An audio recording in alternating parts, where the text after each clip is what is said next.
জানুয়ারি রোববার রাত ৮টায় জাহিদ হোসেন আসি এডিটর স্পিকে জানিয়ে দিচ্ছে শিরোনাম। ৬ মাসে অপ্রদর্শিত সম্পদ বৈধ করেছেন ৬,৯৩৭ জন, রাজস্ব আদায় ৮৮০ কোটি টাকা।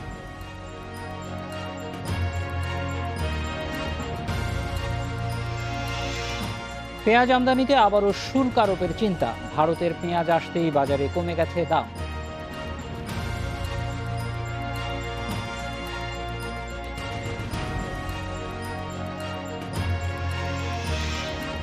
দেশে করোনায় একদিনে আরও ২৭ জনের মৃত্যু, প্রাণহানি দাঁড়ালো ৭,৬২৬, নতুন শনাক্ত ৮৩৫ জন।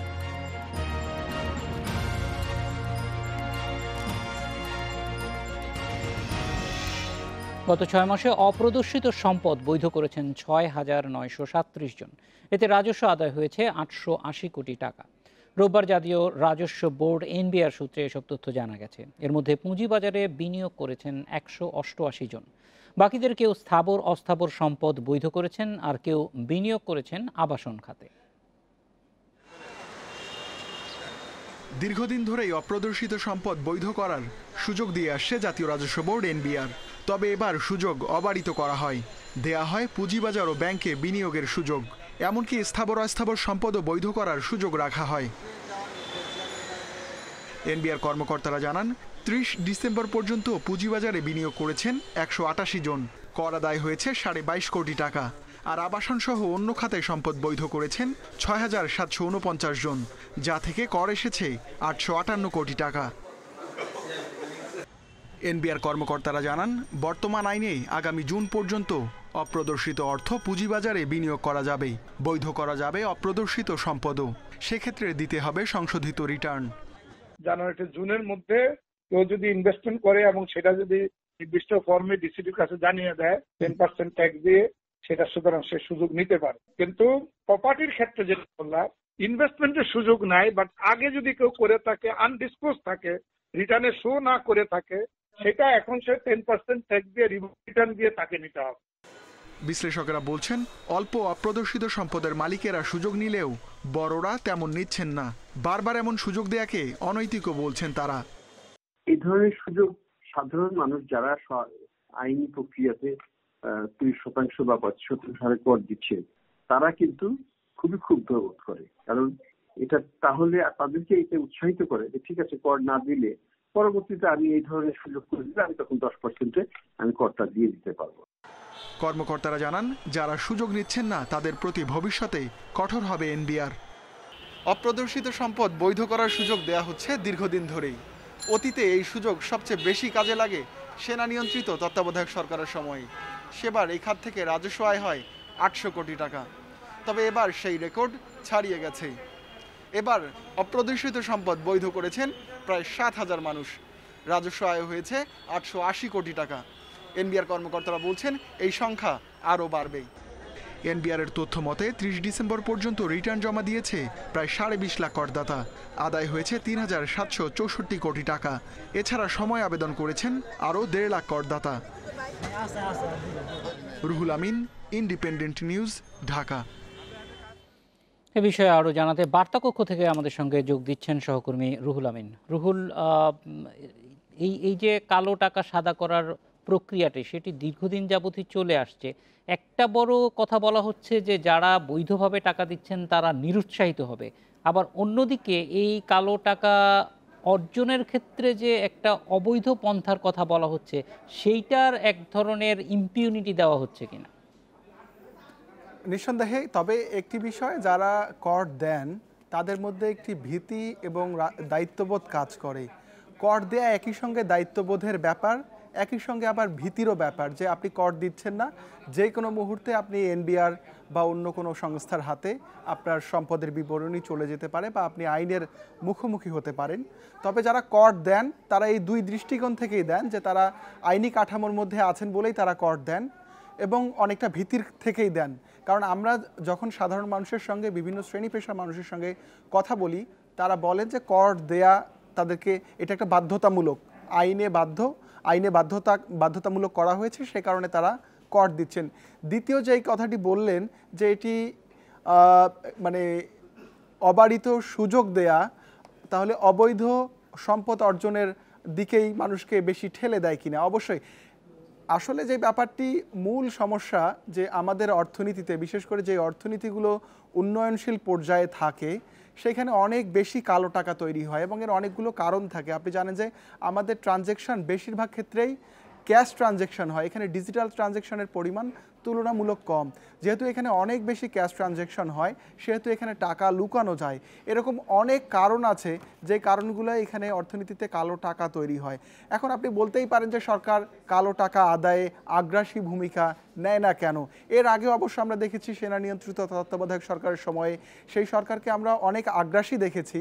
তবে গণতান্ত্রিক সরকার বা ওর পরবর্তীতে যেই সরকার বা তার আগে যে সরকারগুলো ছিল, সব সরকারই কিন্তু এই সুযোগ দিয়েছে। সেক্ষেত্রে তাদের বক্তব্য বা তাদের দৃষ্টিভঙ্গি হচ্ছে যে ব্যবসার বিভিন্ন পর্যায়ে বা লেনদেনের বিভিন্ন পর্যায়ে কালো টাকা তৈরি হয়, বা অনেক ক্ষেত্রে অনেকের সম্পদ ঠিকভাবে আইন বুঝে বা আইন না বোঝার কারণে অনেকের সম্পদ আয়কর রিটার্নে দেখাতে পারেন না, সেই কারণে অপ্রদর্শিত সম্পদের তৈরি হয়। সেক্ষেত্রে তারা খুব আগ্রাসী ভূমিকায় যেতে চান না, কারণ তারা মনে করেন কালো টাকা বা অপ্রদর্শিত সম্পদ উদ্ধারে সরকার বেশি কড়াকড়ি করলে এই টাকা বিদেশে পাচার হয়ে যেতে পারে বা এই সম্পদের অন্যভাবে ব্যবহার হতে পারে। সে কারণে তারা এটিকে মেইন স্ট্রিমিং করতে চান, অর্থনীতিতে আনতে চান এবং বারবার এই সুযোগ দিয়ে থাকেন। এবং আপনি জানেন যে এবছর যেহেতু করোনার একটা বড় আঘাত ছিল অর্থনীতিতে, সে কারণে সরকারের দৃষ্টিভঙ্গি ছিল যেন সরকারের রাজস্ব আয় বাড়ে এবং একই সঙ্গে এই অপ্রদর্শিত সম্পদ অর্থনীতিতে এসে অর্থনীতির মন্দাভাবকে যেন চাঙ্গা করে। এই দুই দৃষ্টিকোণ থেকেই কিন্তু এবার সুযোগটা দেওয়া হয়েছে এবং আপনি দেখবেন এরই মধ্যে প্রায় 900 কোটি টাকার মতো রাজস্ব আদায় হয়েছে। এনবিআর কর্মকর্তারা বলছেন যে এবার এই খাত থেকে অন্তত 1000 কোটি টাকা রাজস্ব আসবে এবং এই যে রাজস্বটা বা সম্পদটা যে মেইন স্ট্রিমিং হলো, ভবিষ্যতে কিন্তু এর উপর থেকে আবার সারচার্জ বা ভবিষ্যতে কর আসছেই থাকবে। সুতরাং এটাকে একেবারে খাটো করে দেখারও বিষয় না। আবার এই যে অর্থটা মেইন স্ট্রিমিং হয়েছে, সেই অর্থটা অর্থনীতিতে ইতিবাচক বা কর্মসংস্থানে ইতিবাচক ভূমিকা রাখছে, এসব দৃষ্টিকোণ থেকেই মূলত সরকার এই সুযোগটা দিয়ে থাকে। তবে কিন্তু এক্ষেত্রে একটা বিষয় ধরেন, প্রক্রিয়াগত কারণে কারো কাছে কালো টাকা, কারো বৈধ টাকাও অনেক সময় অবৈধ হয়ে যেতে পারে, আমরা সেটা জানি। বিশেষ করে জমি জমা কেনার ক্ষেত্রে আমরা এটা বিভিন্ন সময়ই শুনি। কিন্তু যেই টাকাটা আসলে অবৈধভাবে বা ক্ষমতার অপব্যবহার করে মানুষ অর্জন করে, সেইটা যদি ধরা বন্ধ না করা হয়, তাহলে এই ধরনের সুযোগগুলি ওই অপরাধ প্রবণতাকে বাড়াবে কিনা? দেখুন, আপনি যদি ধরতে চান সেক্ষেত্রে আপনার অনেকগুলো মেকানিজম লাগবে। বিশেষ করে আপনার ডিজিটালাইজেশন লাগবে, টাকা কোথা থেকে কোথায় যাচ্ছে সেই বিষয়গুলো কিন্তু সেই ব্যবস্থা আপনাদের থাকতে হবে। বাংলাদেশ ডিজিটালাইজেশনের দিকে অনেক এগিয়েছে। আপনি জানেন যে সম্প্রতি এনবিআর বেশ কিছু পদক্ষেপ নিয়েছে, যেমন দামি গাড়ি বা বিলাসবহুল গাড়ি কারা ব্যবহার করছেন সেই গাড়ির তথ্য নেওয়ার জন্য তারা বিআরটি এর সঙ্গে তাদের ডাটাবেজের একটা সম্পর্ক করে ফেলেছেন, যেন যারা দামি গাড়ি ব্যবহার করছেন তাদের সম্পদ তারা পান, বা যাদের ফ্ল্যাট আছে বড় বড় শহরে বাড়ি আছে তাদের আয় ইনকামের তথ্য যেন পান। সেক্ষেত্রে তারা এই সিটি কর্পোরেশনগুলোর ডাটাবেজের সঙ্গে তারা লিঙ্ক আপ করছে। তো এই পদক্ষেপগুলো কিন্তু নেওয়া হচ্ছে। সার্বিকভাবে আরও বেশি ডিজিটালাইজেশনের দরকার হবে। মানুষ ব্যবসায় কিভাবে উপার্জন করছে সেই প্রত্যেকটা ট্রানজ্যাকশন কিন্তু উদ্ধার করতে হবে, তখনই কিন্তু আপনি এই কালোটা। শেষ প্রশ্ন এটা যে কোনো ধরনের এরকম সিলিং থাকতে পারে কিনা, যে এত টাকার উপরে কোন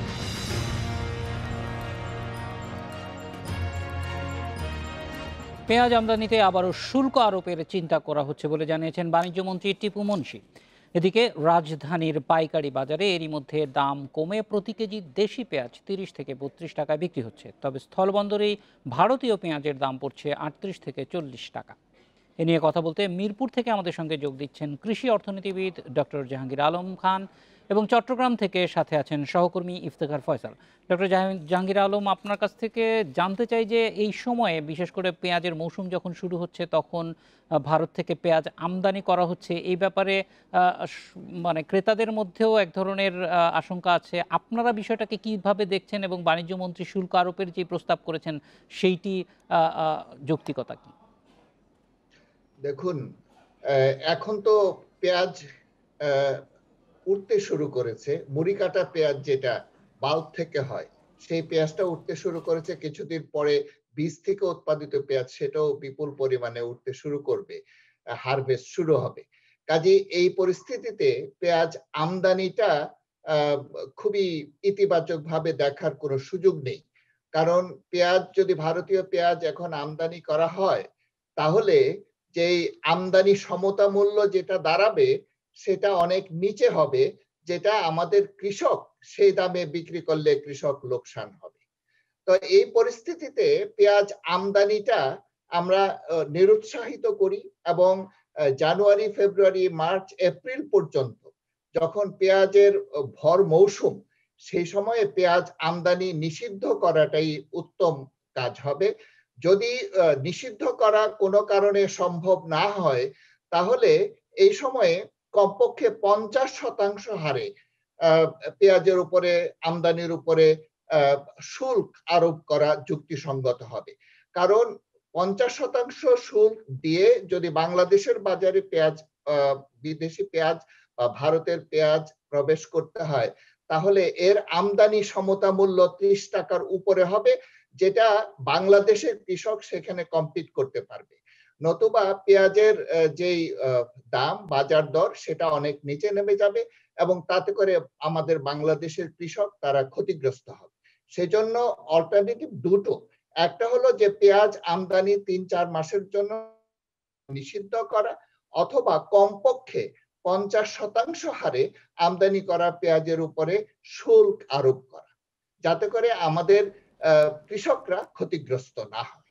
ডক্টর জাহাঙ্গীর আলম খান, আমরা একটু জানতে চাই, আমাদের বেশিরভাগ ক্ষেত্রেই এইটা দেখা হয় না। ধরেন যখন মৌসুমের শুরুতে যে কোনো জিনিস আসে তখন দাম অনেক বেশি থাকে, সেটা আমাদের মিডিয়াতেও আলোচনায় থাকে, কিন্তু যে কোনো পণ্যেরই একটা সর্বনিম্ন দামও তো থাকা উচিত। আমরা অনেক সময়ই দেখি যে অনেক কম দামে কৃষকরা বিক্রি করতে বাধ্য হন, বিশেষ করে পেঁয়াজ বা এই ধরনের যেসব পচনশীল দ্রব্য আছে, যেটা সংরক্ষণেরও বিশেষ ব্যবস্থা নেই। সেইটা কি কোনোভাবে নিশ্চিত করার সুযোগ আছে? বা পেঁয়াজের ক্ষেত্রেই যদি বলি যে অন্তত এত টাকার নিচে হলে, অথবা উৎপাদন খরচ কি? আমরা পেঁয়াজের চাষি যারা, তাদের সঙ্গে অতি সম্প্রতি কথাবার্তা বলেছি। তারা যেটা বলছে যে 30 টাকার নিচে যদি ফার্ম গেট প্রাইস, খামার প্রান্তের মূল্য দাঁড়ায় প্রতি কেজি, তাহলে তারা লাভবান হবে না, তাদেরকে লোকসান গুনতে হবে। কাজেই পেঁয়াজের দাম কমপক্ষে 30 টাকার উপরে হওয়া উচিত। যে হ্যাঁ, পেঁয়াজের মূল্য একটা সর্বনিম্ন মূল্য বেঁধে দেওয়া উচিত, যাতে করে তার নিচে নামতে না পারে। অন্তত 30 টাকার উপরে সেই সর্বনিম্ন মূল্যটা হওয়া উচিত। এবং সেই সঙ্গে শুধু পেঁয়াজের সর্বনিম্ন মূল্য বেঁধে দিলেই হবে না, সেখানে পেঁয়াজ প্রকিউর করতে, সরকার থেকে সংগ্রহ করতে হবে এবং এর জন্য গোদাম রাখতে হবে, পেঁয়াজের সংরক্ষণাগার করতে হবে। এটা সরকারিভাবে করা উচিত। যেমন ভারতের কথা আপনারা বলছেন, ভারতে 23টি কৃষি পণ্য নিয়মিতভাবে সর্বনিম্ন মূল্য বেঁধে দেওয়া হয় এবং সর্বনিম্ন বেঁধে দেওয়ার সঙ্গে সঙ্গে সরকার সেটা ক্রয় করে এবং গোদাম মজুদ করে, এবং যখন দাম বেড়ে যায় তখন সেটা বাজারে ছাড়ে, যাতে করে ভোক্তাদের অসুবিধা না হয়। ঠিক তেমনি ভাবে জাহাঙ্গীর আলম, আপনি আমাদের সঙ্গে থাকুন। আমরা একটু ইফতেখার ফয়সালের কাছে যেতে চাই, আপনার কাছে ফিরে আসবো। ইফতেখার, এই মুহূর্তে আমরা একটু জানতে চাই যে চট্টগ্রামের যে খাতুনগঞ্জে, সেখানে পেঁয়াজের অবস্থা কি? ভারত ছাড়াও যেহেতু বেশ কয়েক মাস যাবতই আমরা পেঁয়াজের একটু সংকটের মধ্যে যখন ছিলাম, তখন অন্যান্য বিকল্প উৎস থেকেও ব্যবসায়ীরা আনার চেষ্টা করেছেন। সেই ধরনের বিকল্প উৎস থেকে আসা পেঁয়াজ মজুদ এখনো আছে কিনা? আমাদের ব্যবসায়ীদের সঙ্গে আমরা কথা বলে যেটি জেনেছি সেটি হলো, এবার ভারত যখন পেঁয়াজ রপ্তানি বন্ধ করলো, তখন তারা আগে যেই পেঁয়াজ বিভিন্ন দেশ থেকে নিয়ে আসতো, বিশেষ করে মিয়ানমার থেকে, মিশর থেকে কিংবা চীন থেকে, এর বাইরেও কিন্তু অনেক নতুন দেশ থেকে এবার আমদানি হয়েছে। আপনি হয়তো নিউজিল্যান্ড থেকে এর আগে কখনো পেঁয়াজ আমদানি হয়নি, এবার কিন্তু হয়েছে। এরকম অনেক দেশ থেকে নতুন করে পেঁয়াজ আমদানি হয়েছে, যার কারণে প্রচুর পরিমাণে পেঁয়াজের মজুদ রয়েছে বলে আমাদেরকে এখানকার আমদানিকারকরা জানিয়েছেন। আর এর বাইরে এখনো পর্যন্ত যেই বাজারে না দিয়ে অনেক পেঁয়াজ কিন্তু এখনো বন্দরে বন্দরে যেই কন্টেইনার ইয়ার্ডে কিন্তু সেই পেঁয়াজগুলো রাখা হয়েছে, এমনটিও আমাদের তথ্য রয়েছে।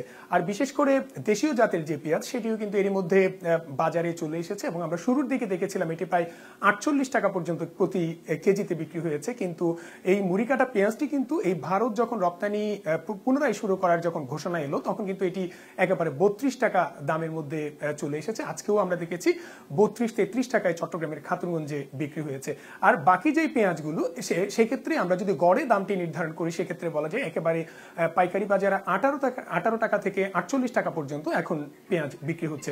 আর এখানকার ব্যবসায়ীরা যেটি বলছেন সেটি হলো এই যে আমদানিকারক যারা বিভিন্ন দেশ থেকে পেঁয়াজ নিয়ে এসেছেন তারা কিন্তু একটি সংকটকালে মুনাফার কথা চিন্তা করে, পাশাপাশি দেশের যে সংকট সেটি সামাল দেওয়ার কথা চিন্তা করে তারা কিন্তু আমদানি করেছেন। কিন্তু হুট করে আবার নতুন করে যখন ভারতীয় পেঁয়াজ রপ্তানি শুরু হচ্ছে এর কারণে তারাও ক্ষতিগ্রস্ত হবেন বলে তারা জানিয়েছেন। পাশাপাশি এখানকার ব্যবসায়ীরাও বারবার যেটি বলছেন যে দেশের যারা কৃষক রয়েছে তাদের কথাটি চিন্তা করে হয়তো যেই ভারত পেঁয়াজ রপ্তানি শুরুর পরও সেটি কিভাবে আসলে নিয়ন্ত্রণ করা যায় সে বিষয়ে যে সংশ্লিষ্ট প্রশাসন পদক্ষেপ নেবে এমনটি তারা প্রত্যাশা করছেন।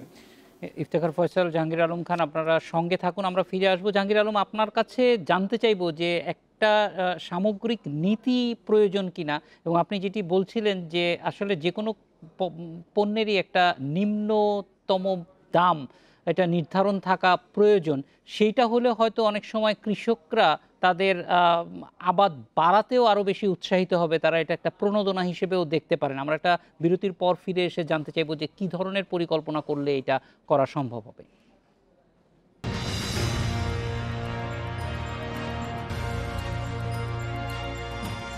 ডক্টর জাহাঙ্গীর আলম খান, ইফতেখার ফয়সাল, আপনাদের আর একবার স্বাগত। জাহাঙ্গীর আলম, আপনার কাছে আসতে চাই, যেটি জানতে চাচ্ছিলাম যে পেঁয়াজ কয়েক মাস উৎপাদন হবে আগামী হয়তো মার্চ এপ্রিল পর্যন্ত, কিন্তু আমাদের সারা বছরই প্রয়োজন হয়, আমরা যা উৎপাদন করি আমাদের প্রয়োজন তার চাইতে বেশি, ফলে সবচেয়ে সহজে ভারত থেকেই আনা যায় এবং এই চ্যানেলটা আমাদের উন্মুক্তও রাখতে হবে, সেইটা একটা চ্যালেঞ্জ। কিন্তু একই সঙ্গে কিভাবে পেঁয়াজের একটা সর্বনিম্ন দাম নির্ধারণ করা এবং সারা বছর রাখবার মতো ব্যবস্থা তৈরি করা, এই ক্ষেত্রে সরকার কি ধরনের ব্যবস্থা নিতে পারে? কারণ আমরা তো একটা মোটামুটিভাবে একটা ক্যালেন্ডারের মধ্যে যদি এটাকে আনতে পারি তাহলে হয়তো হঠাৎ করে 30 টাকার পেঁয়াজ 300 টাকায় চলে যাওয়ার সম্ভাবনা নাই। আমার মনে হয় যে সর্বনিম্ন মূল্য নির্ধারণ করে দেয়া দরকার, কারণ সর্বনিম্ন মূল্য নির্ধারণ করে দেয়া হয় যাতে কৃষকের জন্য ন্যায্য মূল্য নিশ্চিত করা যায়। এখন উৎপাদনের মৌসুমে সাধারণত পেঁয়াজের দাম খুবই নেমে যায়। এই যে মুড়ি কাটা পেঁয়াজ, এটা যদিও বাজারে এখন 30-32 টাকা খুচরো পর্যায়ে, কিন্তু সেটা কিন্তু এখন কৃষক পর্যায়ে 25 টাকায় নেমে এসে গেছে। কাজে এইটা যদি হয় তাহলে কৃষক লাভবান হবে না, কারণ এখন এই পেঁয়াজের দাম ক্ষেত্র বিশেষে 16 থেকে 20 টাকা হলো আপনার উৎপাদন খরচ, কিংবা কোনো কোনো ক্ষেত্রে তার চেয়ে বেশি জাত বেঁধে। কাজে এই অবস্থায়, এবং এটাতে লোকসান, যেটা আপনি পচনশীল, পেঁয়াজ খুবই পচনশীল এবং 25% পচে যায়। তো এই পর্যায়ে পেঁয়াজের দাম যদি আমরা উৎপাদন খরচ যদি 20 টাকা ধরি তাহলে কমপক্ষে 30 টাকা হতে হবে সর্বনিম্ন মূল্য, এবং এটা যদি নিশ্চিত করা যায় তাহলে 35 থেকে 40 টাকা, সর্বোচ্চ 35 থেকে 40 টাকা এই দামে সারা বছর পেঁয়াজ সরবরাহ নিশ্চিত করা হয়তো সম্ভব হবে খুচরা পর্যায়ে। এখন প্রশ্ন হচ্ছে যে পেঁয়াজ যদি আমরা সর্বনিম্ন দাম বেঁধে দিই তাহলে কি পেঁয়াজের দাম ঠিক থাকবে? আমি বলি না, কারণ সেখানে প্রকিউর করতে হবে, সেখানে সরকারের পক্ষ থেকে সংগ্রহ করতে হবে যাতে করে এর নিচে পেঁয়াজের দামটা চলে না যায়। এখন কোথায় রাখবে? তাই সরকারের এই উপযুক্ত সংরক্ষণাগার, পেঁয়াজ সংরক্ষণের জন্য উপযুক্ত সংরক্ষণাগার তৈরি করতে হবে। এখন কিন্তু সরকার প্রায় বিভিন্ন অঞ্চলে 25টি সংগ্রহণাগার বিভিন্ন সবজির জন্য করেছে, ঠিক তেমনি ভাবে পেঁয়াজের জন্য সেটা করা যেতে পারে। ডক্টর জাহাঙ্গীর আলম, অন্য সবজির সঙ্গে পেঁয়াজ সংরক্ষণের বিষয়টা নিশ্চয়ই একটু ভিন্ন, কারণ পেঁয়াজের আমরা জানি যে ময়েশ্চার এক ধরনের ব্যালেন্স করতে হয়, সেটার জন্য কি বাড়তি বিনিয়োগের প্রয়োজন? আমরা কিন্তু পেঁয়াজের জন্য আলাদা খুব সংরক্ষণাগার সরকারকে করতে দেখি না। এবং যারা ব্যবসায়ী তারাও পেঁয়াজ সংরক্ষণ করছে, কাজে সরকার সেটা সংরক্ষণ করতে পারবে না এটা আমরা বিশ্বাস করি না। সরকারের সংরক্ষণ করার ব্যবস্থা গ্রহণ করতে হবে, করতে পারে। তো এই জাহাঙ্গীর আলম, ক্ষেত্রে আপনি আমাদের সঙ্গে থাকুন। আমরা একটু ইফতেখারের কাছে যেতে চাই। ইফতেখার, সংরক্ষণের যে বিষয়টি আছে সেই বিষয়টি ব্যবসায়ীরা কিভাবে দেখছেন, এবং শুধুমাত্র ইম্পোর্ট বেসডই থাকবে কিনা ব্যবসায়ীদের এই অন্তত খাতুনগঞ্জের ব্যবসা? খাতুনগঞ্জে কিন্তু সচরাচর পেঁয়াজের আমদানি তেমন একটি হয় না, কারণ যেহেতু ভারত থেকেই সিংহভাগ পেঁয়াজ আসে, তার কারণে অন্যান্য যে স্থল সীমান্তগুলো রয়েছে সেখানকার আমদানিকারকরাই মূলত আমদানি করে থাকেন, পাশাপাশি ঢাকায় কিছু আমদানিকারক আমদানি করেন। কিন্তু যখনই ভারত রপ্তানি বন্ধ করে তখনই মূলত চট্টগ্রামের খাতুনগঞ্জ সহ অন্যান্য যেই আমদানিকারকরা তারা কিন্তু বিশ্বের বিভিন্ন দেশ থেকে সেটি এনে থাকেন। কিন্তু এই আনতে গিয়ে একটি সমস্যাও তাদের হয়, সেটি হচ্ছে সেটি রাখার মতো জায়গার খুব একটা অভাব হয়ে যায়। তো সেটি নিয়ে কিন্তু এরই মধ্যে ব্যবসায়ীরা কথা বলা শুরু করেছেন। তারাও বলেছেন এই ধরনের সংকটে কিভাবে পরিস্থিতি সামাল দেওয়ার জন্য পেঁয়াজ সংরক্ষণের মতো জায়গা তাদের খুব বেশি জরুরি। তারা কিন্তু এরই মধ্যে সেটি বলেছেন, কারণ চট্টগ্রাম বন্দরে যেই শীততাপ নিয়ন্ত্রিত যেসব কন্টেইনার এগুলো নিয়ে আসা হয় সেগুলো কিন্তু একটি নির্দিষ্ট পরিমাণ সময় হয়তো তারা সেখানে রাখতে পারে। পরে কিন্তু কন্টেইনার ইয়ার্ডে সেগুলো রাখতে গিয়ে যে বাড়তি যে জমে থাকার কারণে যে নতুন করে পেঁয়াজ আসলে সেগুলো রাখার মতো জায়গা থাকে না, যার কারণে একই সমস্যায় কিন্তু কেবল যে প্রান্তিক যে কৃষকরা রয়েছেন এমনটি নয়, একই সঙ্গে ব্যবসায়ীরাও কিন্তু এটি রাখার মতো একটি জায়গার কথা কিন্তু তারা বলে। ইফতেখার ফয়সাল, জাহাঙ্গীর আলম খান, আপনাদের দুজনকে অনেক ধন্যবাদ আমাদের সঙ্গে যোগ দেওয়ার জন্য। এডিটর্স দিকে নিচ্ছে আরো একটা বিরতি।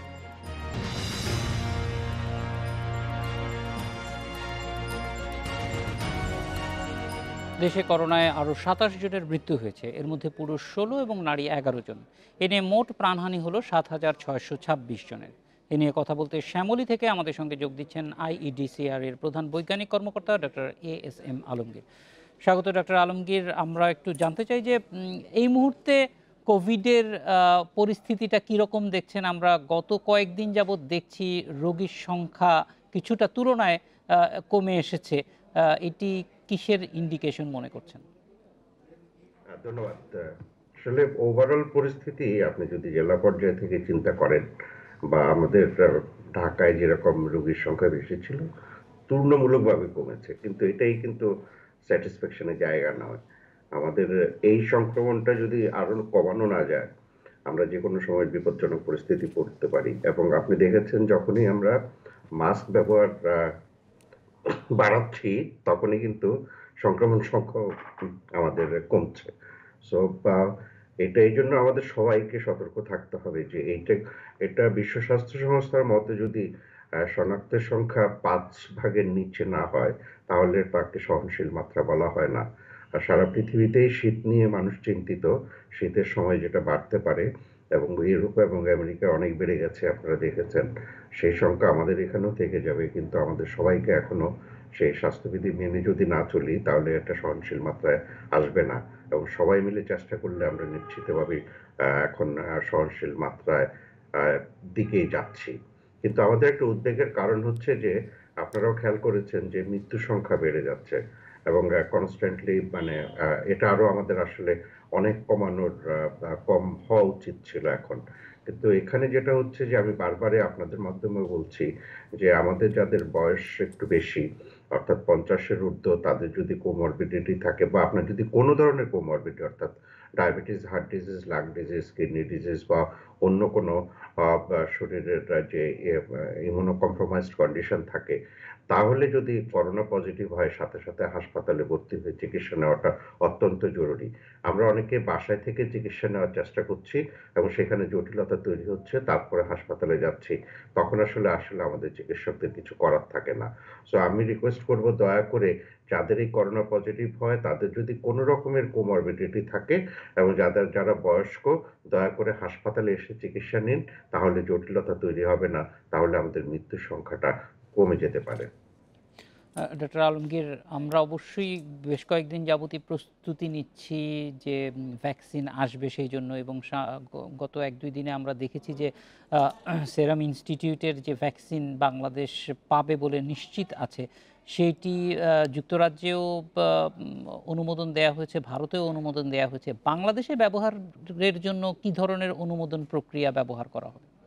এটা আমাদের যে আপনি জানেন যে আমাদের ড্রাগ অ্যাডমিনিস্ট্রেশন আছে, যারা বাংলাদেশে যে কোনো ড্রাগে বা ভ্যাকসিন আসলে এক ধরনের রেজিস্ট্রেশন প্রক্রিয়ার ভিতর দিয়ে যেতে হয়, সেগুলিও আমরা তথ্যপত্র রেডি করে বসে আছি এখন।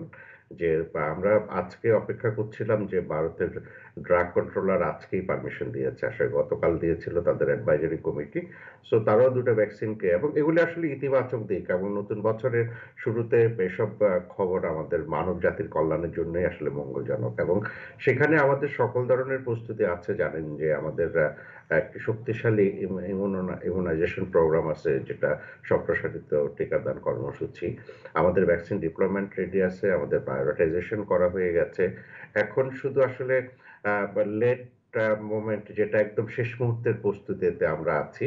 আমরা তো আশা করছি যে আমরাও খুব শীঘ্রই ভ্যাকসিন হয়তো পেয়ে যাব, এবং সেটা কিভাবে রোল আউট করা যায়, এবং সেটাই এখন বিস্তারিত আসলে কর্মসূচি প্রণয়নের কাজ চলছে।